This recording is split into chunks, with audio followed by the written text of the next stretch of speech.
Bismillahirrahmanirrahim. Assalamualaikum warahmatullahi wabarakatuh.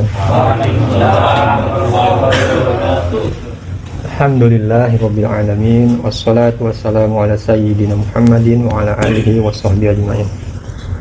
Teman-teman sekalian, alhamdulillah kita sama-sama bisa berkumpul di sini ya. Mendapatkan kesempatan dan bahkan kenikmatan yang banyak dari Allah Subhanahu wa taala. Tadi makan siangnya mantap banget ya.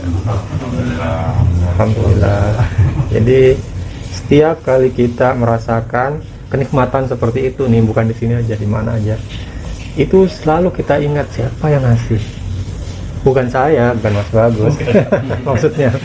Tapi semua itu adalah pemberian dari Allah Subhanahu wa taala ya. Jadi ketika kita merasakan, ya Allah, nikmat sekali gitu ya, pas di lidah kita, wah mantap. Yang kita ingat siapa yang ngasih? Allah ya. Allah yang ngasih kepada kita, apapun itu kenikmatannya ya.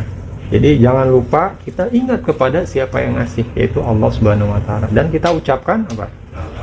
Alhamdulillah. Alhamdulillah itu adalah terima kasihnya kita kepada Allah. Kalau kepada manusia kita bilang terima kasih, syukron, atau kita doakan jazakallahu khairan gitu kan, semoga Allah membalas kamu dengan kebaikan ya. Ini kepada Allah, rasa terima kasih kita ungkapkan dengan pujian kepada Allah. Alhamdulillah, segala puji milik Allah, punya Allah, punyaan Allah, kita kembalikan kepada Allah Subhanahu wa taala ya. Jadi mulai dari sekarang biasakan ketika mendapatkan apapun nikmatnya sesuatu itu, kita ingat siapa yang ngasih, kita berterima kasih padanya, yaitu Allah Subhanahu wa taala ya. Kata Allah, la in syakartum la azidannakum wa la in kafartum inna adzabi lasyadid ya. Kalau kamu bersyukur, maka aku akan tambahkan nikmatku padamu, kata Allah. Berarti kemarin nih, waktu kemarin makan tuh ada yang bersyukur nih, ditambah hari ini ya kan. Kemarin tuh alhamdulillah ya Allah, dapat makanan nikmat sekali gitu, sampai perut itu hampir nggak muat enak banget, ditambah sama Allah sekarang karena kemarin kita bersyukur ya. Nah begitu juga nikmat-nikmat lain yang dalam kehidupan kita ya, itu kalau kita syukuri, insya Allah Allah nambah, akan tambahkan. Itu janji Allah. Siapa yang nggak yakin sama ayat yang tadi? Yakin sih yakin, tapi kenyataannya gitu ya. Gitu. Nah, ini nanti kita bahas ya apa yang salah di situ. Tapi janji Allah pasti ditepati ya. Jadi kalau kita bersyukur, kita berterima kasih pada Allah, maka Allah akan tambahkan nikmat. Sebetulnya ini tanpa kita ngapa-ngapain pun itu Allah udah kasih. Maksudnya begini, ada satu penelitiannya orang luar negeri itu meneliti apa yang terjadi kepada manusia, tubuh manusia, baik secara otaknya, pikirannya atau emosionalnya ataupun secara fisiknya, itu kepada orang-orang yang bahagia. Ternyata itu dampaknya kepada tubuh itu jauh lebih bagus daripada yang sedih. Sedih itu merusak tubuh. Stres, sedih, khawatir, takut, itu ternyata dampaknya ke badan kita itu nggak bagus. Tapi sebaliknya, ketika berbahagia, termasuk tadi merasakan nikmat dan kemudian berterima kasih, itu tubuh kita itu makin sehat. Nah, jadi dengan secara langsung aja gitu, Allah udah kasih tuh nikmatnya. Jadi janji Allah udah tepati, udah benar. Bahwa ketika kamu bersyukur, artinya kita bersyukur, merasa bahagia, merasa berterima kasih, langsung badan kita dikasih oleh Allah tambahan kesehatan. Itu sudah terbukti ya. Jadi tanpa kemudian sekarang nih bersyukur nih, dalam hati nih saya tahu nih, besok ada lagi kayaknya. Ya, belum tentu gitu ya. Belum tentu, dan tambahan kenikmatan itu belum tentu yang sama gitu. Siapa tahu lebih lagi gitu kan. Gitu. Kalau tadi masakan Padang apa? Padang sederhana ya. Siapa tuh besok Padang mewah gitu. Tapi nggak ada ya Padang mewah. Judul. Ganti judul. Merdeka. Nah, Padang Merdeka ada. Pagi sore Pak. Pagi sore. Pagi sore. Siang malam. Temennya siang malam. Baik, ya itu ya. Jangan lupa bersyukur ya, karena orang yang bersyukur itu akan bahagia, ditambah nikmatnya oleh Allah Subhanahu wa taala. Kita itu sekarang mudah terjebak sama sesuatu yang sedikit hilang dari kita ya. Padahal nikmat Allah tuh banyak banget sama kita. Kita bangun tidur aja, kalau yang udah berkeluarga, lihat istri, anak, alhamdulillah, gitu ya, sehat-sehat semuanya. Istri yang baik, anak-anak yang lucu-lucu, anak yang soleh-soleha, masih punya tempat tinggal gitu ya. Walaupun mungkin misalnya masih ngontrak gitu, karena banyak orang yang masih tinggal di jalanan, banyak ya, di kolong jembatan itu masih ada. Kalau kita telusuri kolong tol, masih banyak lah di sana ya. Jadi apa yang Allah kasih sama kita itu jauh lebih banyak daripada apa yang hilang. Kenapa kita tertutup kita untuk bersyukur? Karena apa? Tertutup oleh apa? Penglihatan kita melihat sesuatu yang tidak kita miliki. Coba kalau kita fokusnya yang kita punya aja, kita punya, nggak usah yang orang lain punya. Fokus kita punya, ya Allah, banyak sekali. Kita mata aja nih, kita punya mata, itu luar biasa. Nah, mau nggak mata kita ini ditukar gitu sama uang 100 juta gitu? Gitu ya? Nggak mau kita. Kenapa? Karena ini karunia Allah luar biasa, yang sungguh sangat bermanfaat buat kita. Mata, itu mata satu. Terus kemudian nafas, ya. Kalau yang ngalamin musim kemarin tahun lalu susahnya nafas, itu sekarang deh. Sekarang waktunya untuk bersyukur pada Allah. Ya Allah, tahun lalu rasain susahnya nafas, sesak. Kenapa? Karena ada virus di sini gitu. Sekarang baru kerasa nih, ya Allah. Oksigen berebutan waktu itu kan ya. Sekarang gratis, berlimpah gitu. Nggak ada masalah di kita. Nah itu. Paru-paru kita yang setiap detik itu ya memompa. Paru-paru fungsinya apa? Buat mompa apa? Darah ya. Jadi darah itu mengalirkan, bersama darah itu ada makanan sama oksigen. Darah ini fungsinya kayak distributor gitu ya, kendaraan untuk ngasih makanan sama oksigen ke setiap pelosok dari tubuh kita. Itu fungsinya darah. Yang mompa darah itu adalah apa? Jantung apa paru-paru? Jantung ya, jantung dipompa ke seluruh tubuh ya. Nah, pernah nggak kita sengaja mompain jantung kita nih? Nggak pernah kan? Siapa yang mompain? Siapa yang membuat dia terus bekerja? Kalau bukan Allah. Jadi kurang apa baiknya Allah sama kita gitu, sampai kita kadang-kadang kayaknya hidup ini nggak ada yang bener ya. Kayaknya hidup ini nggak ada senang-senangnya gitu. Padahal itu aja ketika kita hayati, ya Allah, Engkau berikan. Kalau orang yang jantungnya bermasalah, itu dipasangin macam-macam alat pacu jantung dan sebagainya, itu bisa ratusan juta biayanya. Jadi kita ini bisa sekarang seperti ini, jantung kita berdetak, gitu, nafas kita lega, paru-paru kita bisa bekerja dengan baik. Itu karunia benar dari Allah Subhanahu wa taala yang harus kita syukuri. Jadi itu ya. Itu di dalam diri kita aja, pendengaran kita, penglihatan kita, kaki kita yang masih kuat melangkah, tangan kita yang masih lengkap bagus ya. Itu semua adalah pemberian Allah gratis kepada kita yang harus kita syukuri ya. Jangan tertutup syukur kita itu karena apa yang diberikan oleh Allah kepada orang lain dan kita tidak miliki. Pemberian Allah itu kepada seseorang, kayak kemarin ya saya bilang, itu hanya titipan, peran pada saat ini. Di luar dari itu semua ya kita manusia. Kita jalani peran kita sesuai dengan apa yang dititipi oleh Allah Subhanahu wa taala dengan sebaik-baiknya, dan selalu ingat bahwa tugas utama kita bukan peran itu, tugas utama. Tugas utama kita di muka bumi ini bukan untuk cari nafkah ya. Kalau cari nafkah sekedar untuk cari makan, berkembang biak, apa bedanya kita sama kambing ya? Ada bedanya. Manusia jauh lebih mulia dari itu. Yaitu apa? Untuk menyembah Allah Subhanahu wa taala. Nah, saya ingin ngajak nih sama teman-teman setiap pekan ya, kita duduk seperti ini bersama-sama supaya apa? Kita kesibukan itu kadang melenakan kita. Jadi lupa gitu. Tugas utama kita lupa. Nah, kita kembali ya. Sekarang pada saat-saat seperti ini kita kembali. Nah, bagaimana apa yang akan kita bicarakan? Kemarin saya udah cerita.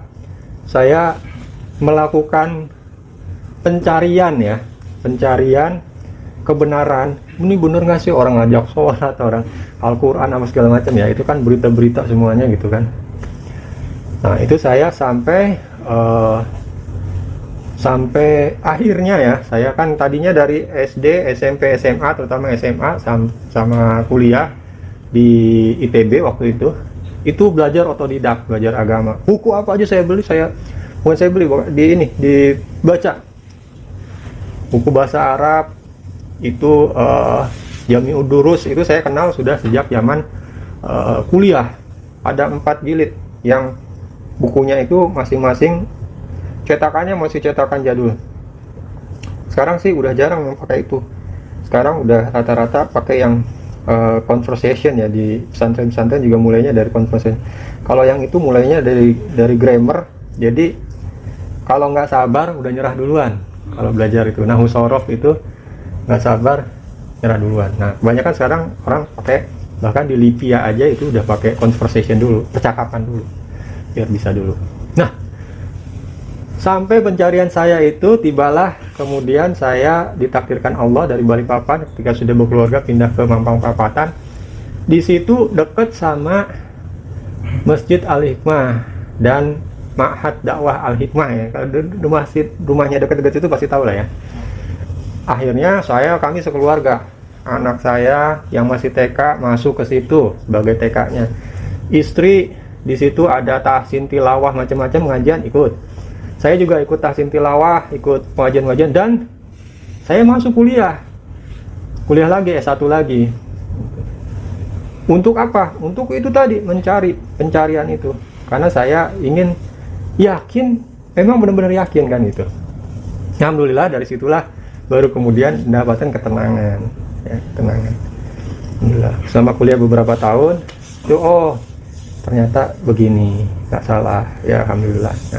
Nah, sedikit-sedikit saya ingin mengajak nih teman-teman, nanti apa sih yang didapat di situ yang kemarin waktu otodidak itu nggak dapat. Kalau otodidak itu kan kita belajarnya belajar apa itu tergantung kan. Datang ke masjid belajarnya ya terserah ustadznya lagi mau ngomong apa kan gitu ya. Terus juga kalau kita baca buku terserah kita lagi mau tertarik sama apa nih, kan gitu. Nah, kalau kuliah enggak kan, kuliah ada kurikulumnya kan. Itu ada akidah 1, 2, 3, 4 sampai 8, ada bahasa Arab 1, 2, 3, 4 sampai 8, fikih ibadah itu ada 1, 2, 3, 4, 8, sirah nabawiyah, ulumul Quran, macam-macam tuh udah ada. Kita tinggal dengerin gitu, belajar tugas-tugas dan sebagainya. Nah, dari situ dapat kan seperti itu ya, kayak di sekolah gitu ya. Nah, kita pelan-pelan aja sekarang ini, pelan-pelan saya akan ngajak teman-teman mulai dari dasar nih. Dasar. Kenapa? Karena dasarnya itulah. Kalau dasarnya nggak kuat, kayak kemarin Ramadan coba. Ramadan ya. Ramadan itu ketika Ramadan datang, reaksi orang tuh macam-macam. Ada yang, waduh puasa lagi nih. Kagak bisa makan lagi siang-siang. Wah, kelaparan lagi nih. Panas gitu kan. Naik motor gitu sore-sore pulang, waduh. Kan gitu. Ada juga yang biasa aja lah, udah biasa puasa itu. Ada juga yang seneng gitu kan. Bahkan diceritakan dalam sirah nabawiyah itu Rasulullah dan para sahabatnya itu sudah menanti-nanti Ramadan itu sejak 3 bulan sebelumnya. Nah, sejak 2 bulan sebelumnya udah berdoa gitu supaya disampaikan kepada Ramadan, ya kan? Allahumma barik lana fi Rajab wa Sya'ban wa balighna Ramadan. Minta balighna, sampaikan kami kepada Ramadan. Kok bisa seperti itu ya? Kalau kita bandingkan dengan yang tadi, aduh kayaknya berat nih, gitu kan? Apa bedanya? Dasarnya tadi. Mereka itu dasarnya itu udah tidak diragukan lagi. Kekokohannya, pondasinya itu kuatnya itu udah tidak diragukan lagi. Keyakinannya, imannya itu udah tidak diragukan lagi. Makanya kemudian menyambut seruan-seruan Allah itu dengan penuh sukacita gitu. Itu yang membedakan. Makanya saya ajak. Nah, dasarnya kita ini apa sebagai manusia? Ayo. Kalau orang masuk Islam, apa dulu? Misalnya ada bule mau kawin sama orang kita Islam. Syahadat. Mengucapkan 2 kalimat syahadat. Itu dasarnya kita ya. Asyhadu alla ilaha illallah wa asyhadu anna Muhammadar Rasulullah. Ini yang membedakan nantinya antara satu orang dengan orang lain. Yang sudah mengucapkan atau masuk Islam dengan yang belum, ini sudah jadi pembatas. Beda. Yang ini sudah masuk Islam, yang ini belum. Ini beda. Segala macamnya nanti beda. Nah, yang sudah bersyahadat seperti kita ini juga ada bedanya nanti. Kenapa? Yang pertama, udah syahadat tapi cuman di mulut doang. Nggak ngerti artinya. Ya, satu ini paling di sini. Yang kedua di sini tahu artinya. Yang ketiga di sini tahu artinya, tahu maknanya, paham, tahu konsekuensinya. Yang sini lagi sudah tahu itu semua dan menjalaninya. Yang sini lagi kemudian terus gitu ya semua. Ini kualitasnya. Para sahabat itu di sana jauh. Kita mungkin masih di sini.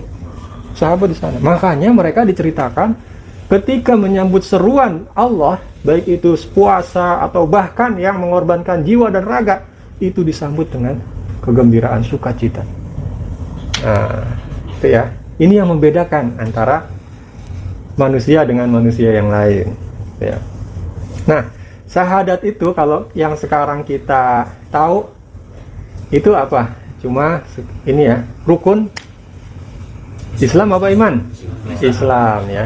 Rukun Islam yang keberapa? Pertama, mengucapkan 2 kalimat syahadat. Ucapan ya. Syahadat itu sebetulnya bukan hanya sebagai ucapan begitu saja. Gitu. Nah, setidaknya ada 3. Ini kalau kita para ulama ya mendalami yang namanya syahadat, ketika orang Arab nih bilang sesuatu, mengucapkan sesuatu, itu sebenarnya apa sih maksudnya? Dia itu sedang ngapain gitu. Nah, itu diteliti. Ternyata ada 3 nih. Kalau ada orang Arab bilang asyhadu, atau di Al-Quran ada kata-kata syahada, itu ada mengacu kepada 3 hal. Yang pertama itu disebutkan misalnya contoh dalam surat Ali Imran ayat 18. Allah Subhanahu wa taala di situ berfirman, A'udzubillahi minasyaitonirrajim. Syahidallahu annahu la ilaha illahu. Syahidah ya. Syahidallah, Allah bersyahadat. Ya, syahidallah. Allah menyatakan, nah di terjemahannya di sini menyatakan ya, suatu pernyataan bahwasanya annahu la ilaha illahu, tidak ada Tuhan selain maksudnya Allah ya, dan seterusnya. Jadi ini makna pertama, pernyataan, deklarasi ya, deklarasi itu satu. Nah, makanya ketika ada seseorang mengucapkan syahadat, berarti ia telah menyatakan secara lisan, memberikan pernyataan ya, bahwasanya la ilaha illallah Muhammadar Rasulullah. Yang kedua, bahwa syahadat itu digunakan sebagai bimakna al-qasam, sumpah ya, al-qasam atau al-halfu, sumpah. Seperti contohnya dalam Quran surat An-Nur ayat 6. Allah Subhanahu wa taala berfirman dalam ayat itu, a'udzubillahi minasyaitonirrajim, walladzina yarmuna azwajahum walam yakun lahum syuhada'u illa anfusahum. Di sini Allah bercerita, dan orang-orang yang menuduh azwajahum, istri-istrinya, walam, dan padahal mereka tidak yakun lahum, punya baginya syuhada, saksi ya. Maka persaksian itu adalah Allah kemudian melanjutkan, fasyahadatu ahadihim arba'u syahadatin. Maka persaksian orang itu adalah 4 kali bersumpah. Syahadatin yang terakhir ya, syahadatin ini sumpah billah atas nama Allah. Jadi kata-kata syahadatin yang terakhir ini kan banyak, syahidah-syahidahnya ada 3 ya. Yang terakhir ini adalah Allah bilang, maka ia harus sumpah 4 kali, bersumpah syahadatin 4 kali. Bila gitu. Nah, dalam ayat ini di situ ini adalah syahadat, di sini adalah sumpah. Ya, 2 ya. Kemudian yang ketiga. Yang ketiga itu syahadah bimakna al-ahdu wal wa'du, al-mitsaq ya, perjanjian. Seperti yang Allah sebutkan dalam Quran surat Al-A'raf ayat 172. Wa id akhadha rabbuka min bani Adam min zuhurihim dzurriyyatahum wa ashhadahum. Nah, di sini wa ashhadahum ala anfusihim alastu bi rabbikum. Ini perjanjian kita ya di alam sebelum dunia ini. Ya, Allah menceritakan kepada kita karena kita nggak tahu. Kita udah lupa, semua manusia udah lupa ini. Padahal dulu waktu sebelum dilahirkan ini di alam ini, Allah Subhanahu wa taala mengatakan, dan ingatlah ketika Tuhan mengeluarkan keturunan anak Adam dari sulbi mereka, dan Allah mengambil kesaksian ya dari terhadap jiwa mereka. Nah, Allah berfirman, bukankah aku ini Tuhanmu, kata Allah. Ya, alastu bi rabbikum. Dan manusia itu pada saat itu menjawab, betul, engkau adalah Tuhan kami. Kami berjanji ya di sini. Jadi kalimat wa ashhadahum pada kalimat di atas itu adalah mengambil kesaksian mereka. Allah mengambil kesaksian atau mengambil perjanjian mereka di situ. Jadi 3 ya. Apa aja tadi? Pernyataan, sumpah, dan janji. Ya, 3. Bahwa seseorang yang mengucapkan 2 kalimat syahadat, ini artinya dia sudah melakukan 3 hal ini sekaligus. Asyhadu alla ilaha illallah, aku menyatakan, bersumpah, berjanji, la ilaha illallah, aku tidak akan menyembah sesuatu selain Allah. Ya, ini perjanjian. Sumpah kita, pernyataan. Dan yang kedua apa? Wa asyhadu, dan aku menyatakan, bersumpah, berjanji, Muhammad Rasulullah. Muhammad adalah utusannya Allah. Ya, 2 ini. Jadi syahadat itu enggak ringan. Syahadat itu sesuatu yang sangat kuat gitu. Makanya ganjarannya juga nggak main-main. Siapa yang mengucapkan 2 kalimat syahadat itu akan masuk surga. Ya, mendapatkan kebahagiaan yang hakiki. Kenapa? Karena itu merupakan suatu pernyataan sumpah dan janji. Nah, saya kemarin cerita, saya masa kecil di Tanjung Priok ya. Priok itu di sana waktu saya SMP SMA itu geng-gengan. Bikin nama, ada apa namanya? Sekarang lupa. Dulu namanya lucu-lucu lah gitu ya. Ada Sansino, sana sini nongkrong. Ada Briggs, nggak tahu Briggs apa itu. Ada, jadi makin sangar gengnya itu, dia makin keren gitu, makin ditakutin gitu. Dan satu geng kalau ketemu geng yang lain nih anggotanya, udah aja dia berkelahi aja tuh. Berkelahi dia. Nah, kalau ada orang atau anak yang mau ikutan satu geng, itu ada prosesnya, nggak sembarangan. Ada prosesnya. Bahkan ada yang nempelin darah sama darah gitu. Dilukain, tempelin. Jadi itu prosesnya. Dan prosesnya itu apa? Yang pertama, saya menyatakan saya ikut geng ya, geng kamu. Oke. Terus konsekuensinya begini, bahwa kita akan saling membela. Kalau ada salah satu yang digebukin sama geng lain, dia harus dibela. Pokoknya gitu-gitu. Jadi itu ada proses yang namanya, kalau saya bilang sekarang ini, ini syahadat nih. Jadi ketika dia melakukan proses itu, salaman sama semua geng itu, dia sudah bersyahadat, dia sudah menyatakan, saya ikut dengan geng ini, dia berjanji untuk setia, dia berjanji bersumpah untuk saling membantu. Gitu. Dahsyat nggak itu? Main geng-gengan aja udah dahsyat gitu ya. Apalagi ini urusan Allah. Makanya ketika dulu pada zaman Rasulullah, ketika Rasulullah SAW membawa dakwah ini, itu tidak serta-merta orang itu menerima. Kenapa? Banyak konsekuensinya. Contoh ya, waktu dakwah awal-awal dulu, ada yang pernah dengar nama Bilal bin Rabah kan? Dia terkenalnya diapain waktu dia pernah masuk Islam?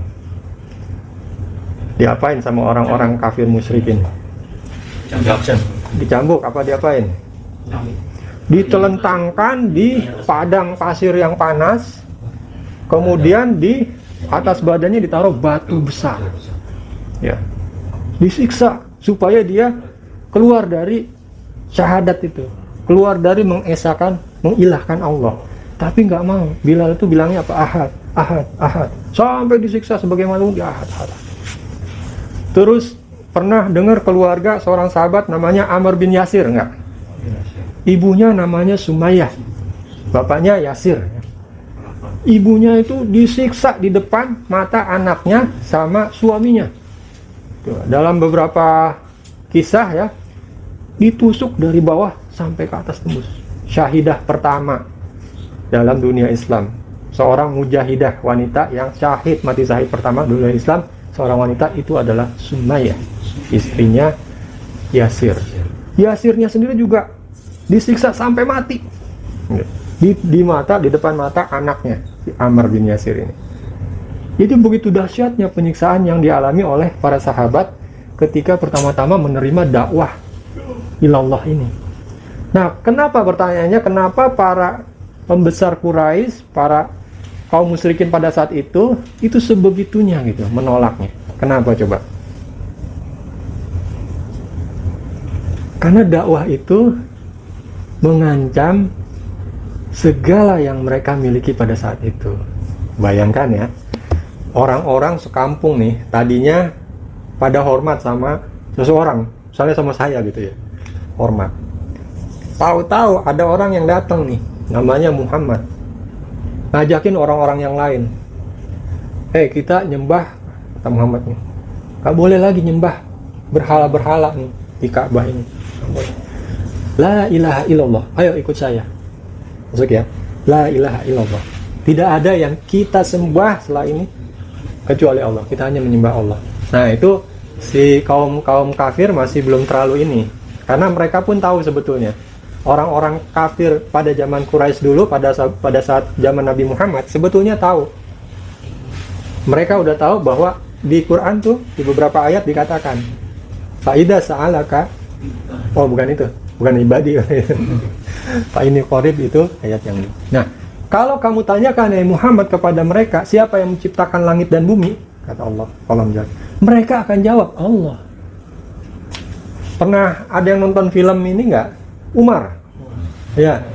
Di situ kan orang kafir sering ngomong wallahi, wallahi gitu. Demi Allah, demi Allah. Tahu, mereka tahu. Mereka tuh mengakui pencipta alam semesta ini Allah, tahu. Tapi yang mereka lakukan itu adalah nggak nyembah Allah. Udah tahu yang menciptakan tuh Allah, tapi mereka nyembah ini. Bahkan roti disembah, kayu disembah. Alasannya sih, ya ini kan nanti ujungnya ke sana juga. Begitu, itu udah dari dulu tuh yang kayak gitu, statement kayak gitu. Ini perantara aja, dan itu udah dari dulu. Nah, kemudian datanglah Muhammad Rasulullah SAW mengajak memurnikan lagi. Ya, penyembahan itu hanya kepada Allah. La ilaha illallah. Jangan lagi sembah itu semua. Sembah Allah. Itu satu. Wa anna Muhammadar Rasulullah. Dan bahwasanya Muhammad, kata Nabi, aku adalah utusan Allah. Nah, ini di sini. Bayangin kalau sekarang tiba-tiba datang nih, ada orang datang ke sini. Yang mana namanya Pak Bagus gitu. Ya Pak, saya Harjono, utusannya Pak Jokowi. Gimana kira-kira? Kaget kan ya? Oh, ada apa nih? Mau dapat rezeki kayaknya. Dicari utusannya presiden. Gitu kan? Pasti ada sesuatu, dan ini sekali kan, nggak main-main ini kan utusannya. Itu baru utusan manusia, utusan presiden, utusan gubernur, utusan Anies Baswedan misalnya, yang mencari kita terus bilang sama kita, ini nggak main-main, utusannya zat yang menciptakan langit dan bumi. Bayangin, kalau utusannya presiden aja terus bilang kemudian, Pak Bagus, Bapak ini nanti rumahnya pindah ya. Kami sudah berikan di Pondok Indah rumah yang gitu. Kira-kira gimana? Wah, kan gitu ya. Atau kebalikannya, Pak Bagus, menurut Bapak harus ikut kami karena Bapak terindikasi melakukan ini. Jadi kira-kira gimana? Jadi serem kan? Apapun yang dikatakan sama si utusan ini itu bisa menentukan nasib kita. Nah, bayangin ketika dulu Abu Jahal, Abu Lahab, dan Abu lainnya yang sedang berkuasa, datang orang namanya Muhammad, bilang bahwa aku ini utusan Allah yang Maha Kuasa. Resikonya apa? Kalau dia mengakui, artinya dia siap. Namanya juga utusan, jangankan utusan yang Maha Pencipta, utusan presiden aja itu susah kita nolaknya kan, apalagi utusan yang Maha Kuasa, utusan Allah. Dia harus tunduk patuh, ibaratnya leher kita serahkan kepada itu kalau kita mengakui, kan gitu. Nah, para pembesar dulu itu banyak yang nggak mengakuin. Kenapa? Takut kedudukannya hilang, orang-orang sudah nggak ini lagi, dan dia juga gengsi kan, masa sih ini anak kemarin sore gitu. Kayak gitu. Nah ya, jadi syahadat, kembali lagi bahwa syahadat itu bukan hanya sekedar ucapan begitu saja ya teman-teman. Ayo kita hayati maknanya, itu mengandung 3 tadi: pernyataan, sumpah, dan janji.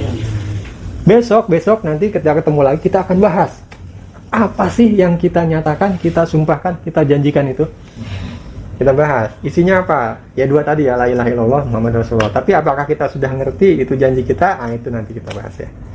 Sekarang itu dulu, bahwa tadi pentingnya ya kita memahami kedudukan syahadat itu, maknanya buat kita itu bukan sekedar hanya gitu aja ya.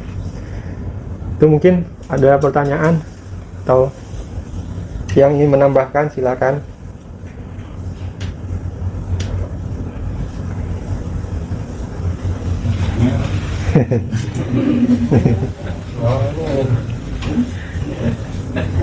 Ya, kalau padanannya ya mungkin biar lebih dimengerti, syahadat itu sebetulnya di setiap organisasi ya, bahkan PNS aja. Jadi PNS kan disumpah ya. Nah itu sebetulnya itu juga dilakukan di ini. Ini urusan agama, urusan dengan Allah. Ya, itulah sumpah kita, janji kita, pernyataan kita, deklarasi kita yang kepada Allah. Kalau pernyataan biasa yang ini hebat sekali, kedudukannya sungguh sangat luar biasa, karena itu ganjarannya itu luar biasa juga. Kalau deklarasi yang kita kenal terus jadi sesuatu yang dahsyat juga, itu apa contohnya? Misalnya proklamasi kemerdekaan ya. Dulu 17 Agustus yang dideklarasikan, diproklamasikan oleh Bung Karno ya, atas nama seluruh bangsa Indonesia, Soekarno-Hatta, deklarasi. Itu cuman kalimat gitu doang, tapi konsekuensinya luar biasa. Itu merubah darah di situ, bisa tercurah di situ, keringat, darah, air mata, berubah semua kehidupan manusia. Nah, kurang lebih seperti itu. Syahadat kita juga sama seperti itu ya. Tadi saya sebutkan bahwa kaum kafir Quraisy tadinya itu sudah mengenal Allah sebagai pencipta ya, pemelihara alam, itu udah tahu. Itulah kita sebut Allah sebagai Rabbul Alamin. Rabb itu pencipta, pemelihara. Ya. Adapun ilah itu adalah sesuatu yang disembah. Jadi kaum kafir Quraisy waktu itu sudah tahu bahwa Allah adalah Rabb, tapi mereka tidak menjadikan Rabb yang mereka tahu ini sebagai ilah, sebagai sembahan. Mereka menyembah yang lain, mereka masih mengilahkan yang lain, menyembah sesuatu yang lain ya. Dan Islam itu, Nabi Muhammad SAW datang untuk memurnikan kembali ya. Wa ma umiru illa liya'budu mukhlishina lahuddin. Dan aku tidak memerintahkan kecuali untuk menyembah Allah. Itu surat yang sering kita baca ya. Surat apa namanya? Lam yakunil ladina kafaru ahlul kitabi wal musyrikin Al-Bayyinah ya. Itu ya. Bahwa kata Allah, tidaklah aku perintahkan kamu hanya untuk menyembah Allah. memurnikan, mukhlisina lahu ad-din, memurnikan penyembahan kita, ya, din kita hanya kepada Allah. Hilang sesuatu yang lain yang kita sembah, itu ilah-ilah itu yang. Kalau zaman dulu ilahnya kan patung-patung ya di sekitar Ka'bah. Ada yang bisa Lata dan Uzza itu. Dan mereka itu rata-rata patung ilah-ilah itu diceritakan memang nggak kosong. Jadi jangan heran ya kalau sekarang ada sesuatu misalnya pohon yang nggak bisa tebang-tebang, jangan heran. Dulu juga zaman Rasulullah patung-patung itu juga nggak kosong. Ternyata ditunggangi sama musuh abadi kita. Siapa? Setan. Jin ya, jin dan pasukannya, iblis dan pasukannya itu menunggangi. Supaya yakin nih manusia buat nyembah dia, ada yang ditugasin di situ. Nah, akan dikisahkan di Sirah Nabawiyah, ada berhala yang nggak bisa dihancur-hancurin tuh sama orang, nggak bisa. Terus ada kemudian seorang sahabat yang cukup senior, kemudian menghancurkan itu dengan baru bisa. Ada, jadi memang seperti itu ya, cara setan, jin, iblis dan pasukannya menyesatkan manusia itu banyak sekali ya. Baik, itu mungkin ya yang bisa kita bicarakan pada kesempatan siang ini. Nanti kapan kita ketemu lagi, kita akan bahas apa yang kita janjikan, apa yang sumpah kita itu apa dengan syahadat kita itu, dan yang kita nyatakan itu apa, supaya kita bisa melaksanakan konsekuensinya nanti gitu ya. Baik, kita akhiri dengan doa kafil majlis. Subhanakallahumma bihamdika asyhadu an la ilaha illa anta astaghfiruka wa atubu ilaik. Kurang lebihnya saya mohon maaf. Billahi taufiq wal hidayah. Assalamualaikum warahmatullahi wabarakatuh. Waalaikumsalam.